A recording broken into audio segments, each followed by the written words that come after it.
Would you like to know a better way to check your YouTube SEO score? Many of the YouTube tools out there will give you an SEO score and they'll allow you to check your competition, but how reliable are those scores? Would you be upset if I told you that those scores were actually fake? So in this video, I'm going to show you what's reliable and what's fake, and I'll show you what I do to actually track my SEO ranking and performance. Let's dive right in.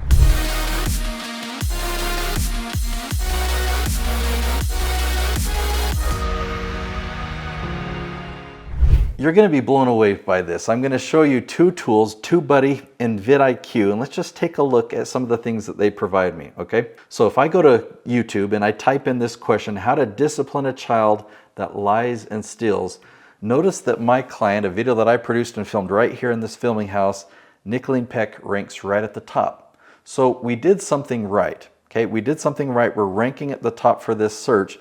But vidIQ here is saying that the overall score for this is low, and yet it's resulted in the last week, it's resulted in 821 views. So why would vidIQ give us a low score?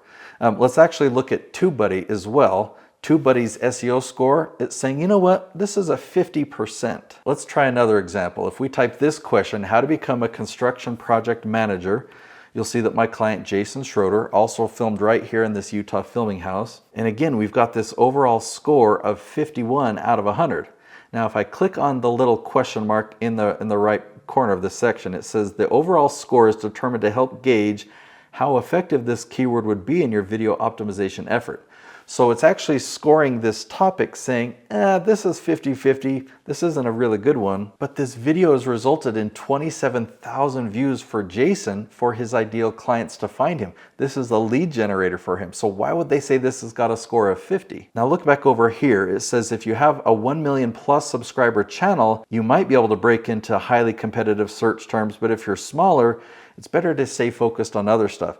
But look at this. This channel has 27,000 subscribers and we were able to break through and get this to rank at the very top. So here's another one. If you type in how to buy tax liens over the counter, we find Sean Higgins at the top. And it's saying that it's got a score of 63 and yet we've gotten 12,000 views. And now check this one out. I'm excited about it because if you type in how to check YouTube keyword ranking, I'm now at the top of YouTube. And if we go behind the scenes and we look at vidIQ's optimized score, it's saying I've only got a 68 out of 100, but yet I just posted this video 3 weeks ago and I'm already on the top of the screen. YouTube Analytics gives us a lot of data. So now I'm logged into Jason Schroeder's channel again, and I've got an advanced report set up here. So the left side, which is blue, that's the last 90 days. And the right side, which is purple, that's the 90 days prior. So we're doing a 90-day to 90-day comparison, and we see that in the previous 90 days, 79,000 views came to this channel from search.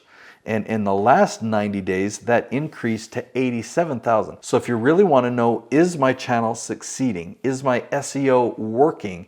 What are my rankings doing? You don't want to look at a score from vidIQ or TubeBuddy that's just going to give you some random number out of 100, but you can actually look and say, okay, wow, from quarter to quarter, I went from 79,000 views from search now to 87,000 views from search. Let's take a look at the same thing, the same comparison for Nicholeen Peck. So we're comparing the last 28 days in this example to the previous 28 days. So we went from 26,000 views to over 28,000 views just from 1 month to the next. Now, I actually use my own spreadsheets. This is just a Google spreadsheet, and I track my ranking. I create my own scores. Now, I give myself a 1 for every yes that I have. I give myself a 0.25 for every starting that I have, and no's count as zeros. Now, what are yeses and startings? A yes means if you type in this search on YouTube, you show up at the top, in the top 3. Starting means you have to scroll down, but you're in the top 20. And no means you don't show up. Now this is research I did for Noelle Randall, and notice on February 10th how we had a score of 3. Then in April we were at a score of 8.5.